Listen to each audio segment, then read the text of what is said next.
Madame Yeva is 40 to 60 years old, Armenian or Russian. Madame Yeva is an obese woman with many medical problems. This was sent to me in an email marked projects that match your profile.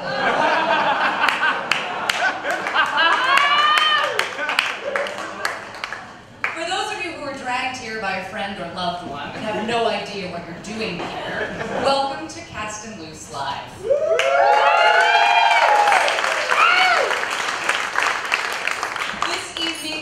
Revel in some of the greatest casting atrocities I've found in the last few months, as seen on my Tumblr, Cast and Loose. And I cannot stress enough that the breakdowns you will hear tonight were written by me. They were not written by me. They are all absolutely real casting notices I have found on various casting websites. And I stress this because you may become incredulous at some point, but you have my word. And who am I? I am Lynn Marie Rosenberg.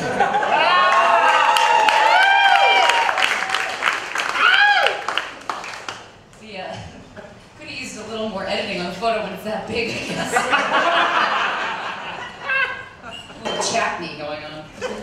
I am Lynn Marie Rosenberg. I am Caucasian. I am 5'2". I am 33, but I look 27 and I sound 45. I am too stocky to play the girl next door and too thin to play the fat best friend. I am Jewish, but not Jewish enough to play Jewish. I am Irish, but not Irish enough to play Irish. I am sexy, but not sexy enough to play Latina. Sorry. Ramon, I'm sorry. To help me this evening, I am joined by some extremely talented friends from the New York theater scene, stars of the New York theater scene. First behind me we have Jersey Jung and Michael Askin, who you may know as the musical collaboration Wonderlands, which you can find on Spotify. Or you may know them as individual people with their own unique qualities, which you can also find on Spotify. Next we have Nick Westrate. Nick Westrate, you may know from the off-Broadway run of Tribes, or you may know him from looking obnoxiously gorgeous in a skirt and pearls in Broadway's Casa Valentina.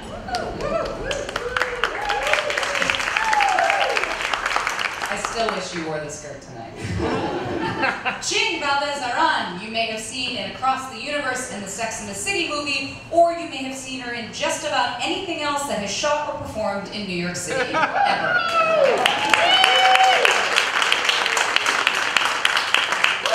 Greg Hildreth, you may know from Peter and the Starcatcher and Cinderella, or if you are a fan of the 52nd Street Project, you may have seen him in his dramatic portrayal of a grumpy, farting light fixture.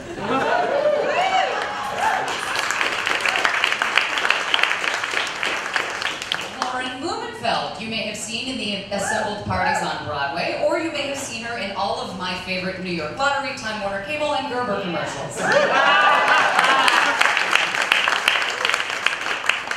Emilio Delgado, you may know as Luis from Sesame Street. Or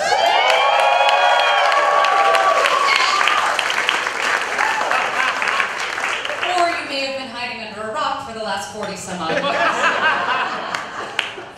And Amber Gray, you might know from the hit immersive production Natasha Pierre and the Great Comet of 1812.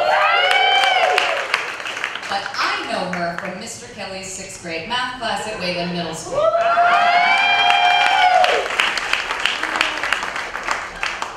What we all have in common is every day we wake up and we have to figure out how to fit ourselves into that day's worth of auditions. We all know our type. Sarcastic, offbeat white male, possibly bipolar.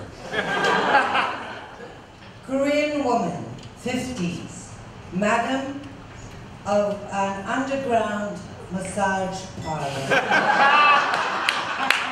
Character man, decent singer, can move well, comic chops, a plus. Sunny but emotionally needy arsonist. Handsome, 50 plus, sophisticated, Latin lover. No gold teeth. Ethnically ambiguous.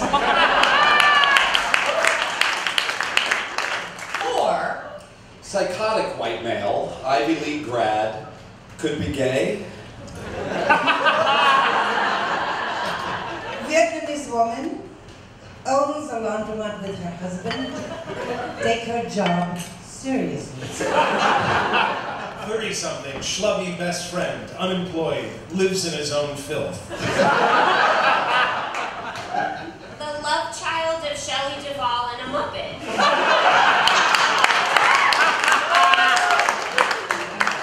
Which Muppet? No. Cartel drug lord. A poor man's Claire Huxtable. It's real. She really got sent up for that. So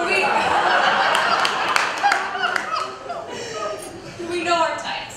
But maybe you've come here not knowing your type. At Cast and Loose, we're here to help. First, of course, easily enough, we'll figure out your age. Elderly woman older than 50. Edward, mid to late 30s, is an aging professional. Elderly woman, age 45 plus. Comfortable with awkward situations. Like the awkward situation when 45 is elderly. Maybe you're upset about your age. Male, age 31 to 41. Experiencing a quarter life crisis.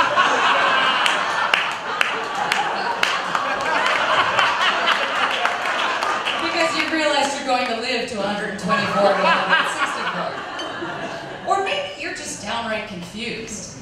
Jessica, female, any ethnicity. Jessica is Emma's mom, and is just Emma plus 10 years. To be clear, this means that Jessica had Emma when she was 10.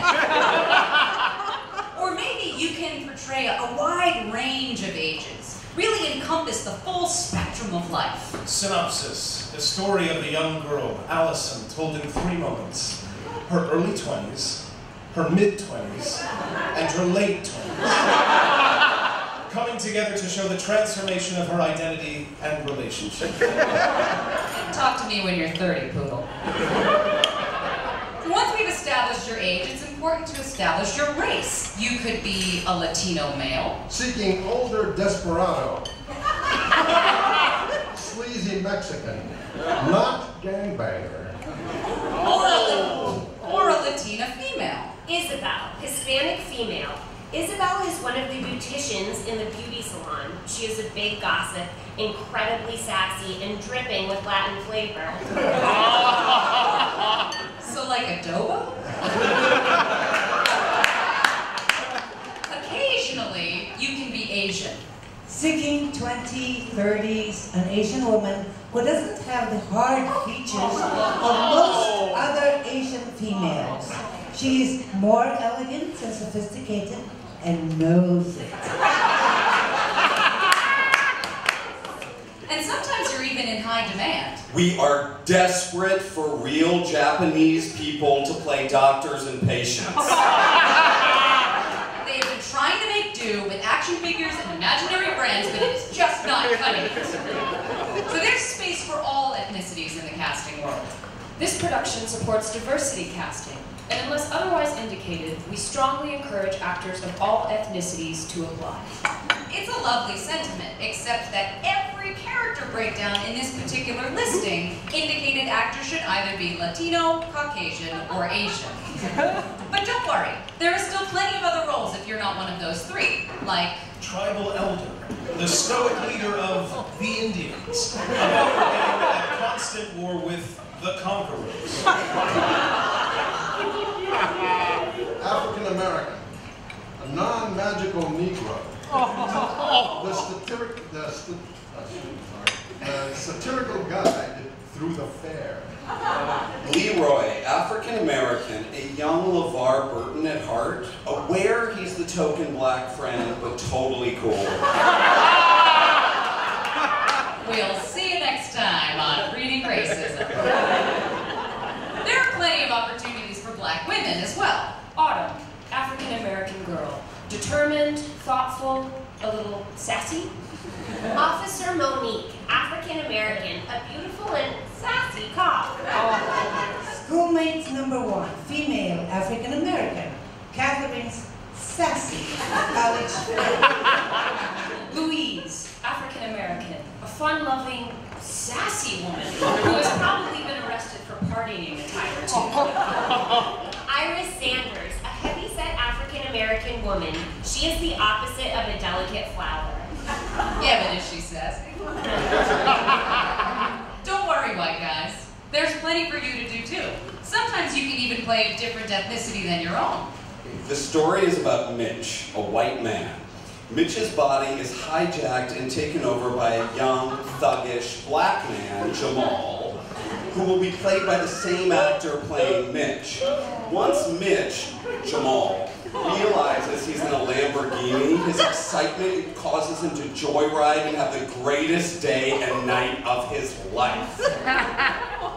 Unfortunately for Mitch, it turns out to be a terrible day.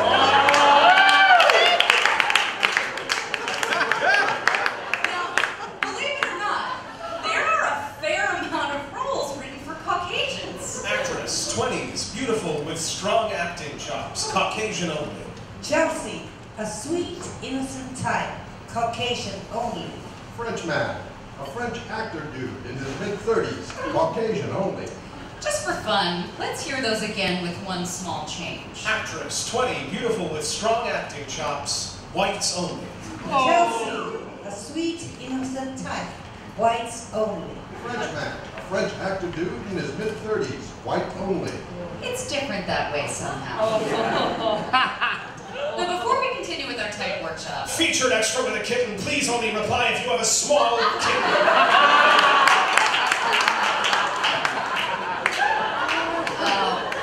I'm sorry, you guys. Every now and then I get these emails in my inbox in all capital letters with some ridiculous request. I'm really sorry about that.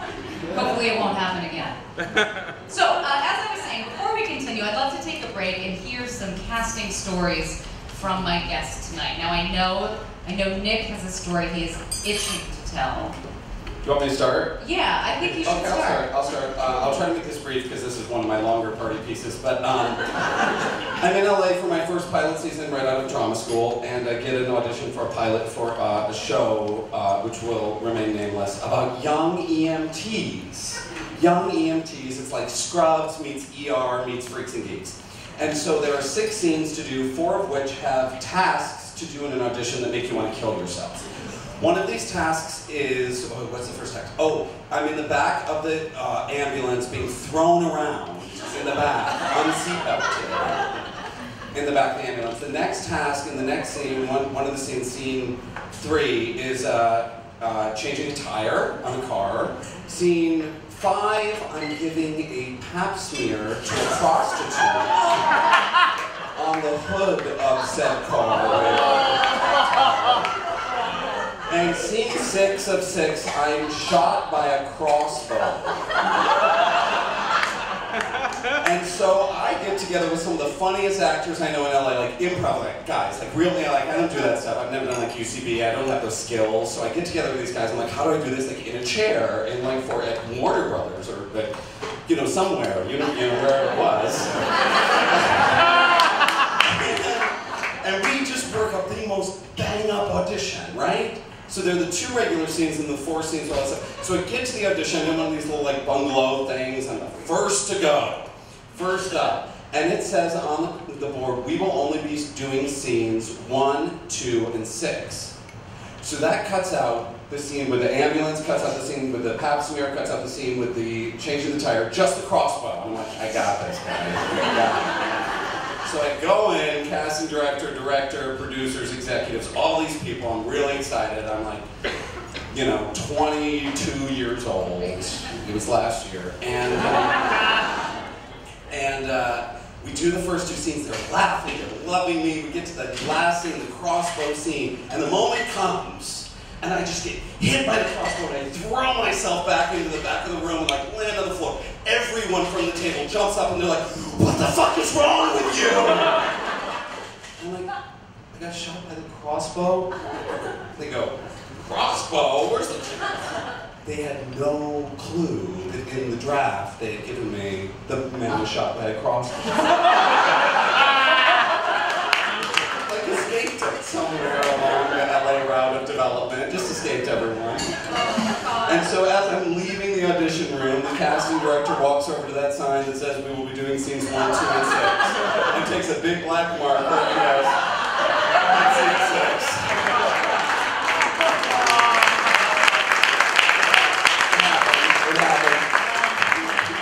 That's amazing. So part of the reason that I wanted to do the show and I've been doing this blog at all is that I realized that not only my friends who are actors are enjoying this show, but enjoying this blog, but that people who have nothing to do with the business have gotten really into it because they're like, "You guys go through this? This is what you deal with?" And Amber, I wonder if you could tell us a story about after the casting process, once you're in the rehearsal world, what can possibly happen to you? Well, I did a little play called Lady Windermere's Fan out at a pretty famous summer stock in the Berkshires, which is jokingly called Summer Camp to the Stars. And I was a non-union actor at the time. I had to go in 4 times for this tiny part because they weren't sure if I would look right with everyone else. That's what was said to me. So on the 10-minute breaks, Lady Windermere's Fan, Oscar Wilde, Victorian women, right? On the 10-minute breaks, I would get yelled at and be told I'd have to get in the shade because Victorian women weren't tan. I'm like, you chose to cast me, you know that I'm half black, right? At the time, my hair was sort of blondish.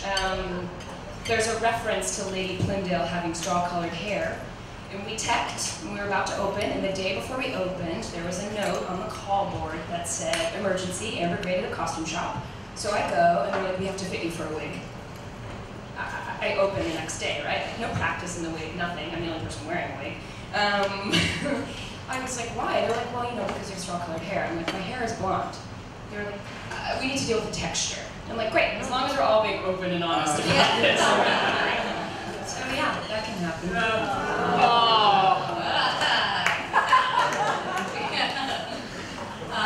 And you know, I wonder, and I don't know if you have funny anecdotes for this, but I wonder what your casting process was like for Sesame Street years ago, because at the time, we didn't see a lot of Latino men on television, no? As a matter of fact, that's why they went out to Los Angeles, because that's where all the Chicanos were. Didn't you know, I was there too.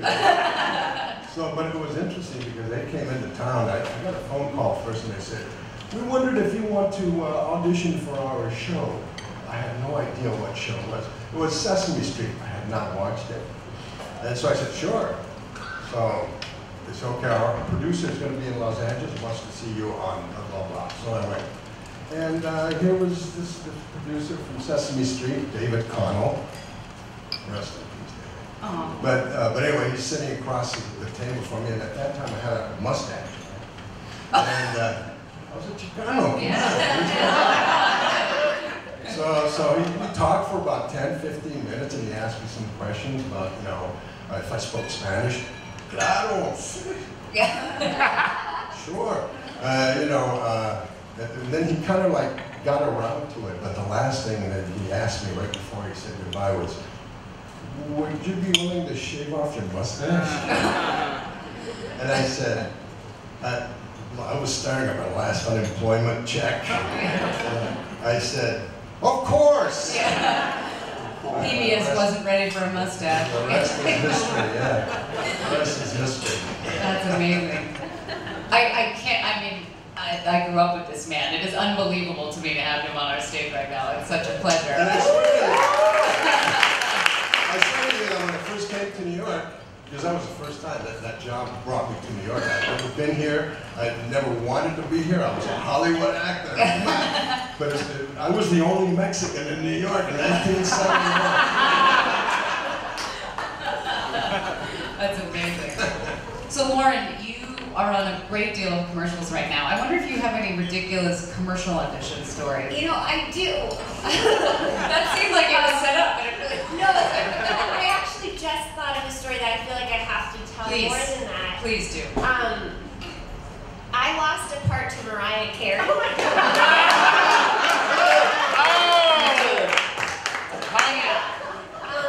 I don't know, there's a wonderful movie called Precious. And they were, I don't know if you remember, it was an amazing movie, but Mariah Carey played the guidance counselor. And initially they were going in a different direction. They were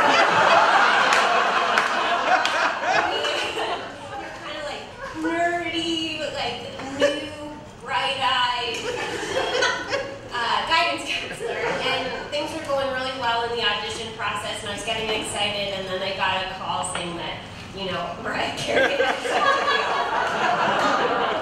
She's always taking my part.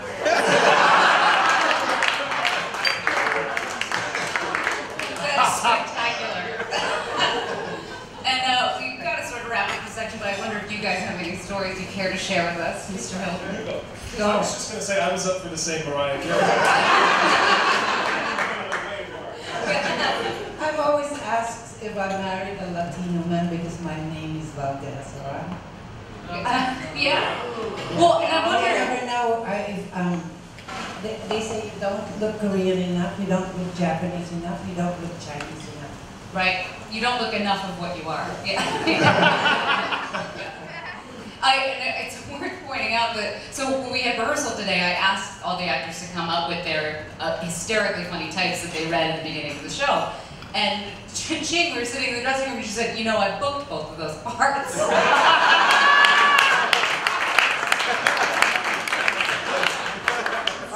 Spectacular. You gotta get the paycheck eventually. All right, so it is time to address the subject of gender. Woo! Yeah. It's a thing that exists. Now, there are some truly wonderful roles out there for men. Bryce, witty, tough, stoic. He's a stereotypically gruff cop, but he doesn't know he's blind, and neither do any of those around him.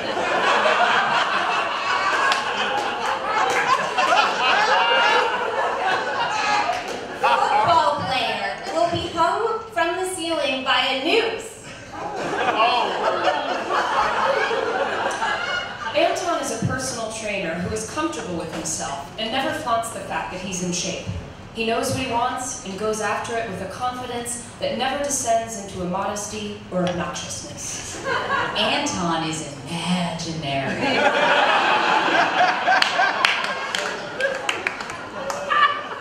Moves. Man boobs. We need really good-looking man boobs.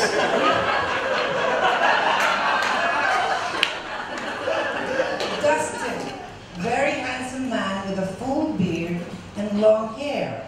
He walks the line between hipster and hobo, but always looks good. His beard says lice infested, but his mustache wax says trust fund. But things get more complicated when you're casting women. You get the sense that some of these projects are written in rooms filled with men who have never actually met a woman. It might sound something like this. No, really. No, wait, no, you got it? You got it? Okay. Long, blonde hair. Attractive. Busty. Wearing a bikini. No, wait. Brunette, attractive, busty, has a lot of spunk and style, wearing a bikini. I got it. Black hair, attractive, busty, wearing a bikini and rocking it with confidence. Okay. Or perhaps like this. Raven, hot, LA party girl with tats and a body that drives men wild. She's perky, streetwise, and a total sensual being. One might think she's a hooker, but she's not. She is just an LA girl who loves nightlife, 420, and hot men to party with, all NSA style. Mid-30s female, a sexy, no-nonsense doctor, nicknamed Dr. McSlutty. Nippolina. Don't let the name fool you. An intelligent brunette, not a ditzy blonde. We see a beautiful and exhilarating montage of Kelly and the Audi S4 zipping through the city lights of downtown. Each zig and zag of the car seeming to have an arousing effect on Kelly. We see Kelly and her S4 approaching a tunnel in the distance. The driving intensifies, as does her classy, but now quite palpable arousal level. Building, building, building. Finally, the car enters the tunnel. Time slows. Kelly's pupils dilate wide. The windshield wipers and fluid jolt to life. Kelly's face is orgasmic.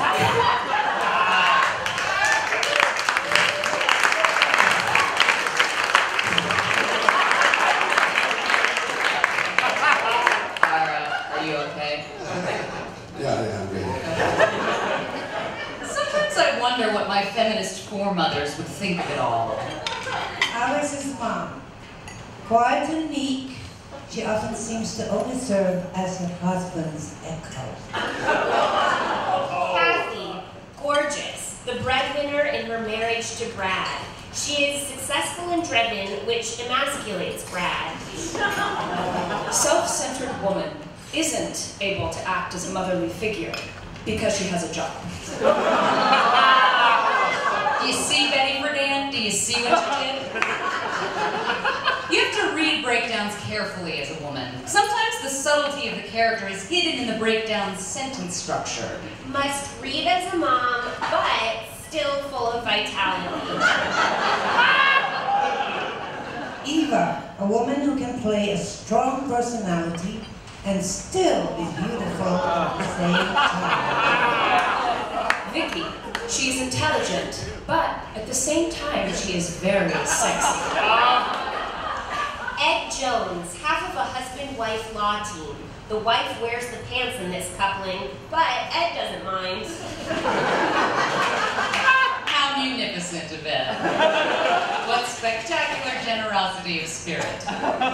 There's a lot we get to do as women. We can hate each other. Dolores, former drug addict who begins an affair with her stepfather to infuriate her mother, whom she later murders. Petite blonde, that is the secret arch enemy of her frumpy best friend. We can be sexy. Richmond's secretary. Typical stunning secretary. Nothing special about her except her appearance. Susie, with breasts as big as her ambition.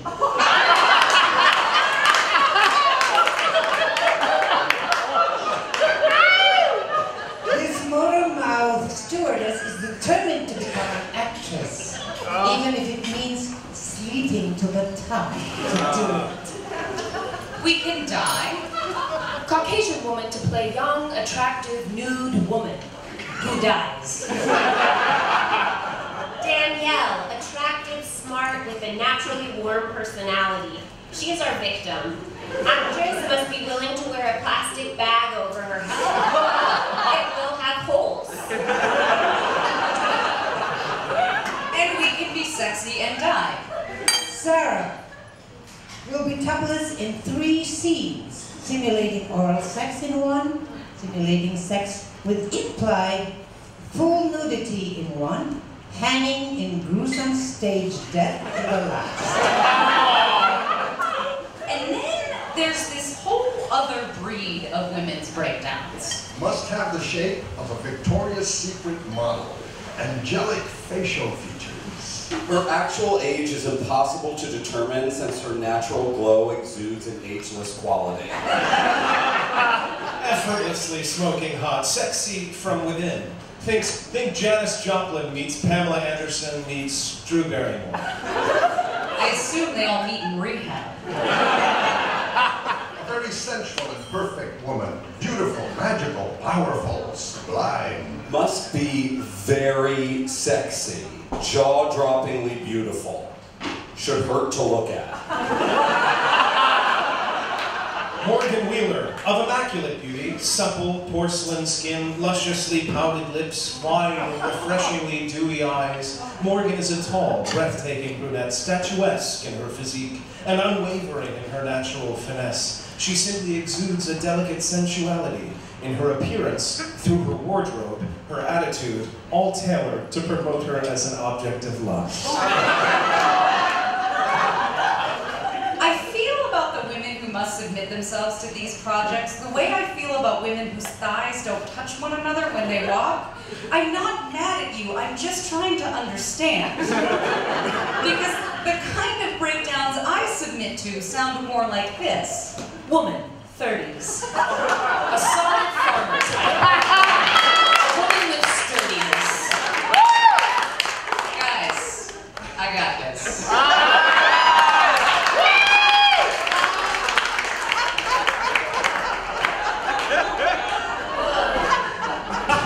I did have that too. As a solid, sturdy woman, I am well aware that actors' bodies are their temples, no matter what their shape and size, and everyone has to know where they fit. Juicy, plump, sexy, average height, with a face.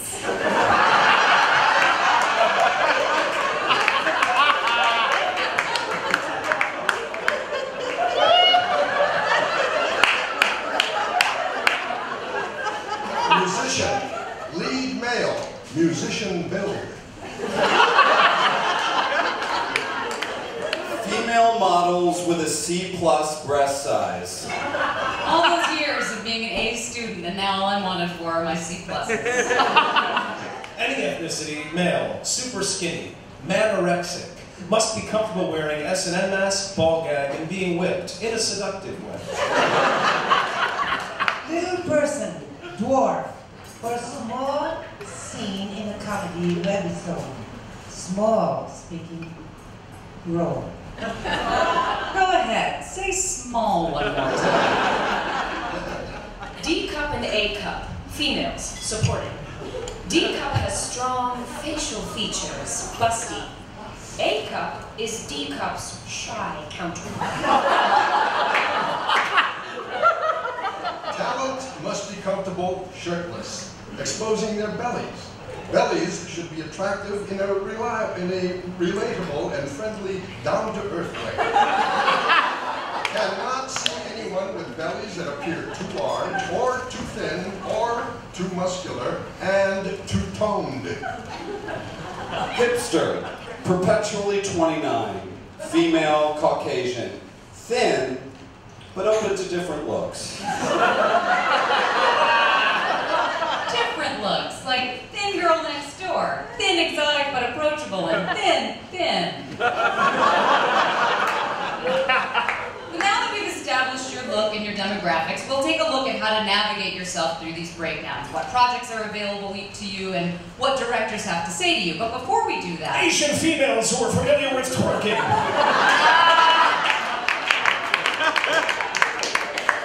Seriously, Greg. Sorry, again. Where was I? Oh, so I wanted to take another moment to bring up a fellow actor who is poking fun at our industry.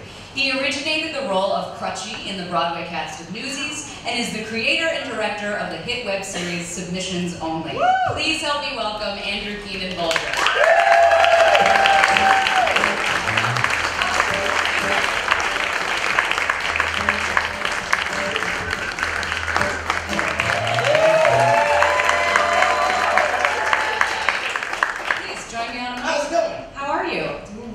So I would love for anyone in the audience, anyone possibly in the audience who does not know Submissions Only, if you could tell us a little bit about your project. Oh, sure. It is a musical, or not even a musical. It's a web series about the trips and falls of auditioning for New York theater. Nice, excellent. And what made you decide to put this together? I think like most people who have creative impulses, I was unemployed. And I was returning to the city after a regional theater job, and I didn't have a job. So I met with Kate Weatherhead, who is my co-creator on the project, who's a rock star. Yeah. And is like the main girl in it. And we were doing a show in Dallas. It's a bird, it's a plane, it's Superman. And we were both moving back to the city without jobs. And that's when just the creative juices started flowing. And we really had no idea what we were doing, but we went ahead and wrote a pilot script. That's terrific. And you guys are now BroadwayWorld.com. Indeed, right? Yes, BroadwayWorld.com. We just had our final episode of season 3. Oh, mazel tov. Thank you. Yes. So I wonder, because you've had some phenomenal roles, and you've also had not roles, so that you then created Submissions Only. I wonder if you have any ridiculous casting stories or anecdotes for us. Oh, sure. You know, when we were doing Submissions Only, a lot of people ask us, because every episode begins with like a cold open of an audition, and it's all sort of existing only within that episode. You don't have to like watch the one before it to know what's going on. And a lot of people are always asking us if any of them are based on true stories. Yes. Which a lot of them are stories that people have told to us. And one in particular I had sort of been sitting on for a couple years that happened to me when I was a little child actor. I was 12 years old, and my mom, this sounds so depressing, my mom had cancer at the time. And I was going in for the role of a kid who got in a car accident with his mom, and his mom died, and he had to like cradle her dead body and improv for like an infinite number of until they were done with me improving. So I was like, okay, well this is like hitting a little close to home right now, but yeah, I'll do it. And I made up things like, Mom, you gotta get up, like basically taking lines from like the Lion King of like Simba with Mufasa's dead body mostly.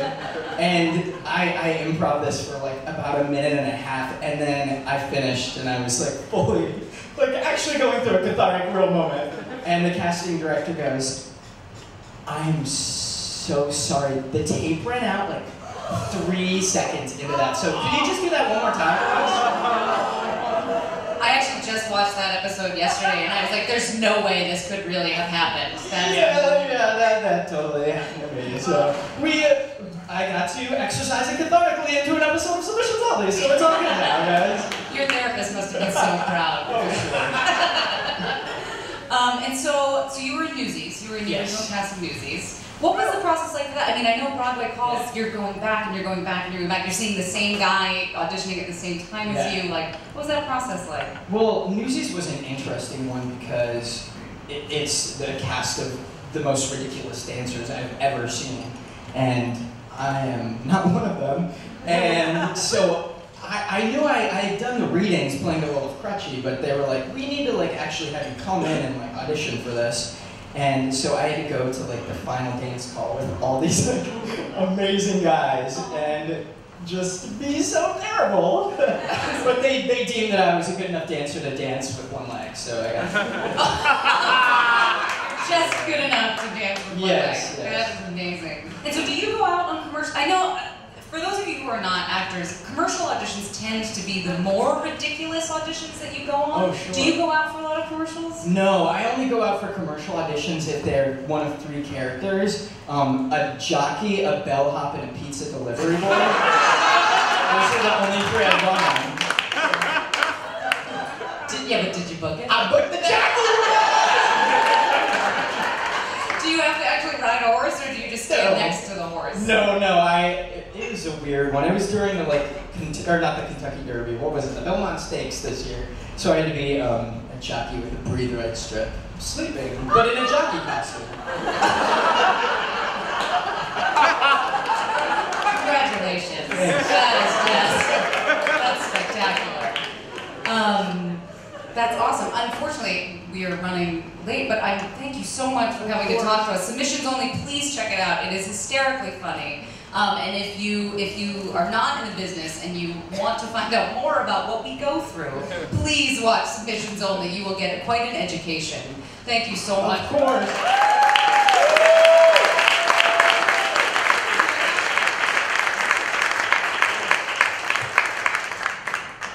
So now that we've figured out your type, let's look at what's available to you out there. Sometimes directors or producers will be very explicit with what they're looking for, talking to you straight from the breakdown. Well, my directing style is not to give the full character description to the actors. I first let the actors act what they think.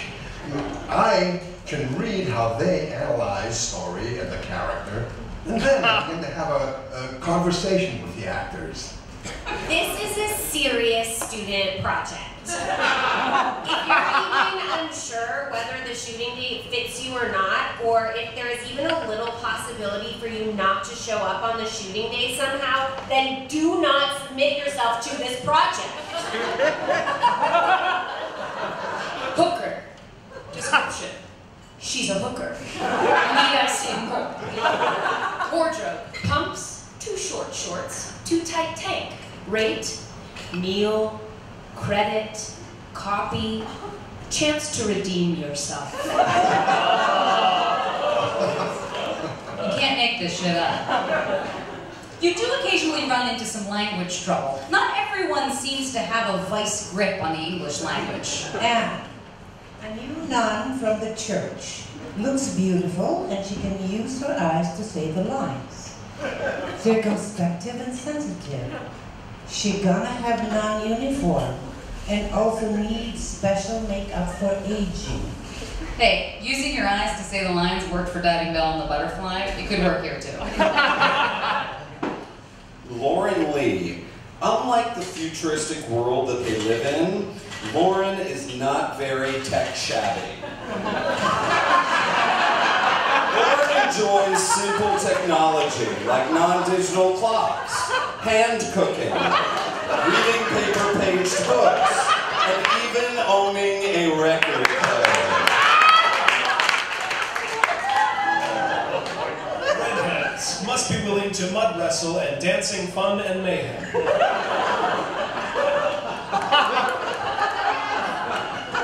Looking for your stereotypical hefty Oprah singer. Hey, first she had her own Starbucks chai, now she has her own vocal style. But if you can get past the language barrier, breakdowns can be incredibly helpful. They explain what to wear. Candace is a fingerprint specialist with prescription glasses.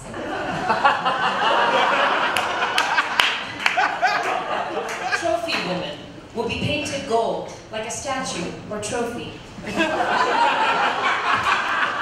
Genitalia will be covered and painted over.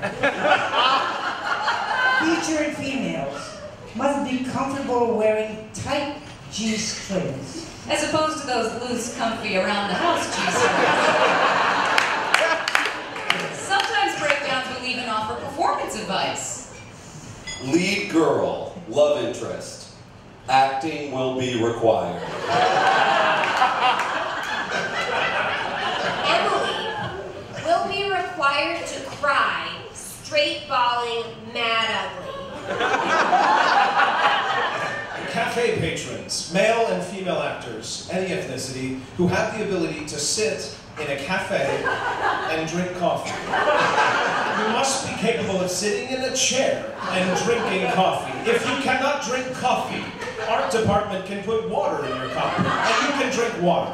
But you must be able to act like you are drinking coffee while sitting down. Please list any prior experience sitting and drinking you may have.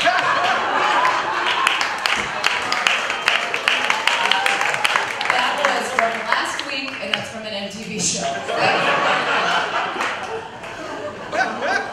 Accent.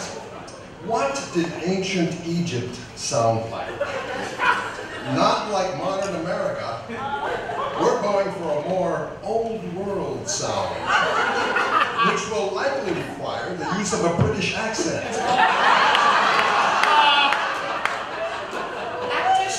Actress should have a clear speaking voice, be able to shift tones between calm, firm, and yelling.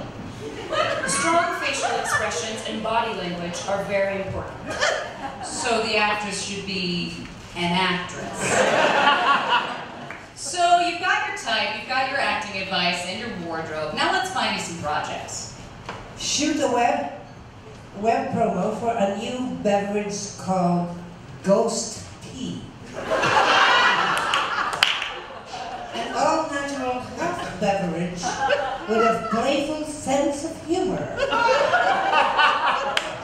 We are going to be making a gushingly gorgeous neo-noir film. The 3 producers will be taking turns directing and DPing. The film involves nudity and a classy scene of lovemaking between the 2 female leads. It will be full-on nudity. This isn't exploitative or pornographic, but something more akin to European cinema where nudity isn't a big deal. So aside from the revolting use of the word gushingly, somehow the image of 3 20-something males, I looked them up on Facebook, taking turns staring into a camera at 2 naked women does feel just a scotch exploitative. By the way, money isn't always free-flowing on these projects. $25 per day and on-set snacks.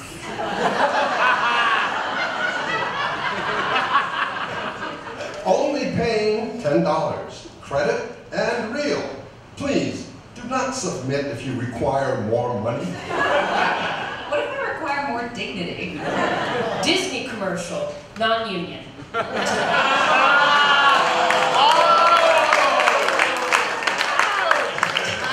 are tough when even the mouse won't pay union wages. But don't worry, money isn't everything. Appearance in this festival practically guarantees future theatrical roles. And both agents and theater reviewers will attend these performances, therefore it promises great exposure. No pay. I keep asking my landlord if she'll accept exposure this month, but she never agrees. If you're an improviser, you might even get to multitask on set. Actress needs great improv skills to fully develop this character. To fully develop this character or to fully develop the script you're too lazy to write. Must have improv chops and open to direction. You will be given plot points and an outline, but dialogue will be mostly improvised. That's great. What's your pay scale for authorship?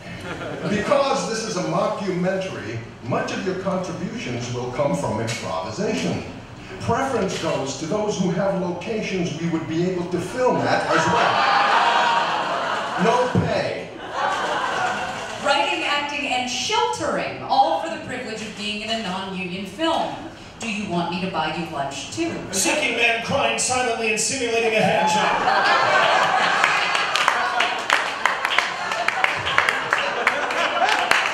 Yeah. Well, you know what? Actually, Greg, thank you. That's a good segue. It's almost like I wrote it. Ladies and gentlemen, it is the moment in the show that I know you've all been waiting for. It is time to play America's favorite game show, Surprise Porn!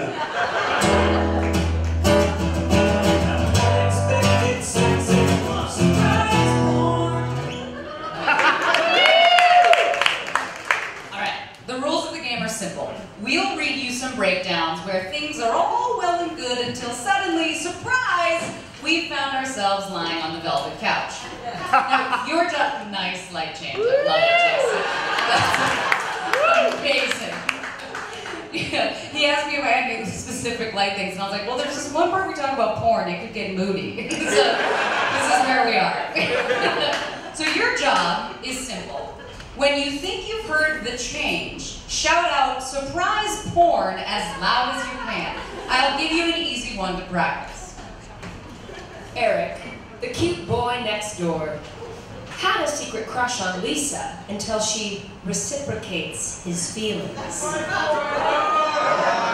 All right, I'm gonna need to be better than that. There it is. I knew you guys were out there. All right, well done. So here we go. Don't miss out on the fun. Yell as loud as you can. Laura is a stunningly beautiful bipolar woman who has been having therapy sessions with Dr. Clark for 1 year. He doesn't know, but she has an obsession of her own about which the good doctor will soon find out. Seeking a woman who is incredible in what she does with her hands. Sarah, determined to overcome her self-consciousness, but reserved. Note, she is receiving a massage for the majority of the day. Girl on Craig's lap. In shape, very attractive, perky, bubbly, appealing. Hard! Should be open and flexible to new and different concepts should they arise on set. Seeking real, beautiful couples of all races. Hard!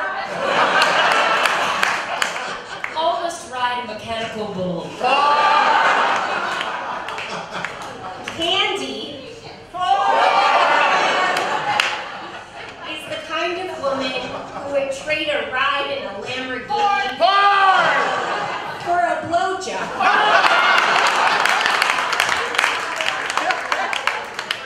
This scene does not call for nudity, but does require that Candy simulate a blowjob to the main character in the Lamborghini. Trashy, sexy, dirty. I mean, it's not really a surprise at that point. All right, well. Hot hippie types comfortable with simulated foreplay. Females comfortable squatting, peeing on sidewalk. Drivers for a fun traffic jam scene. Female comfortable blowing her nose on camera. All right. Enough. I hope over the course of this evening that we have helped you gain a better sense of where you fit into this business. Even if certain breakdown authors play fast and loose with stereotypes and pigeonholes. And now, because no evening of theater would be surprise part. It's the pigeonholes that get you every time. And now, because no evening of theater would be complete without suddenly breaking into song, please turn your attention to Jersey Jung and Michael Askin to lead us in a rousing chorus of everyone's favorite tune, Know Your Type.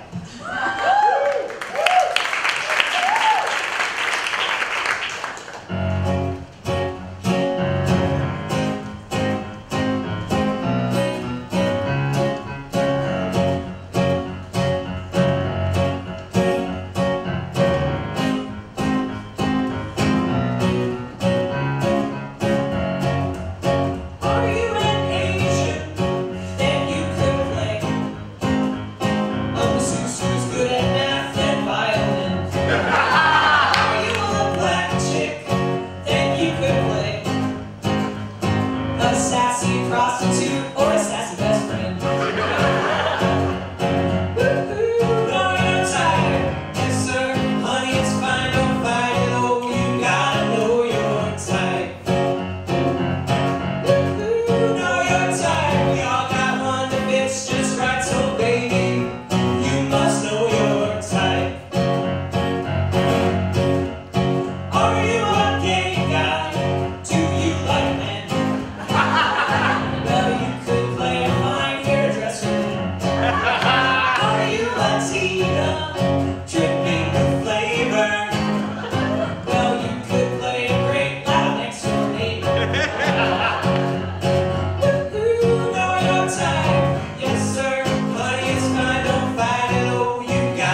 Shit, this world's your oyster.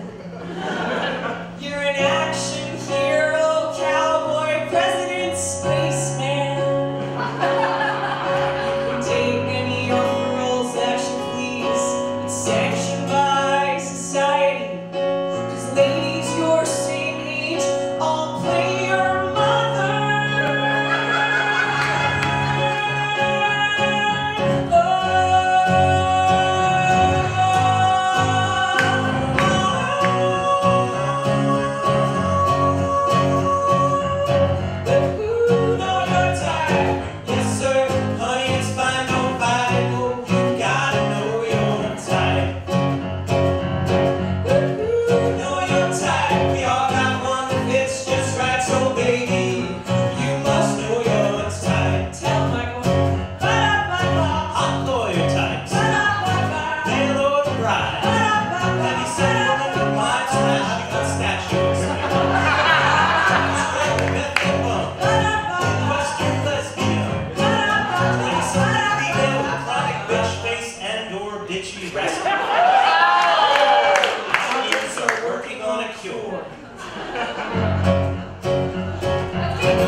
Volunteer there. Many of us on this stage do. Donate there. They are a fantastic organization doing amazing work. And let's do one last chorus of Know Your Type.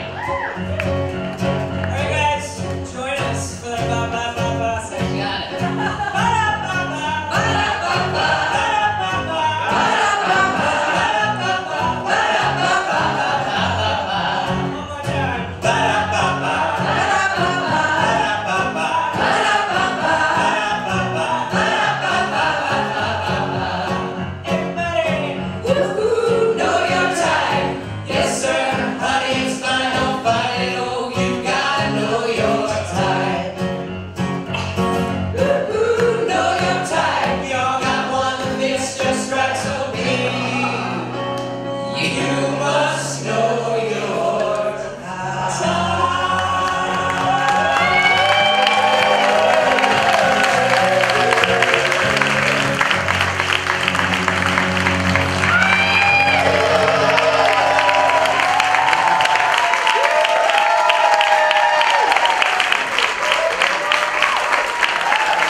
It was declared early on as the worst notice ever to appear on my blog, and still remains the gold standard on CastandLoose. Shout it out if you can guess who it is.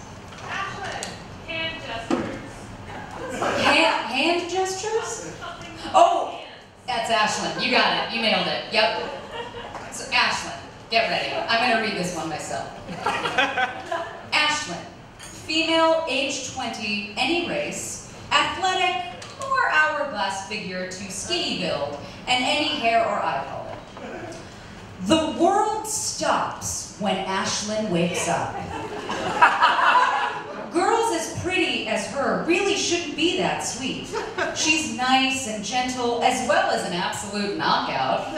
She's always smiling and doing cute little tics, like brushing her hair out of her face or cupping her hands in excitement. A true girly girl, she will not exit the house in anything other than trendy, classy, and flavorful clothes, maxing out on little charms and accessories. She keeps her makeup very natural. natural, mostly because she doesn't need any extra help, but also because she doesn't really see her most beautiful features having the luxury of a lot of them. Her cute demeanor almost makes you hate her more, because if she was gorgeous and acted like it, at least she would fulfill the stereotype, but she avoids it and instead just stands as a very unique and truly nice girl. I'm just gonna let that one linger like a sneaky fart. Thank you all so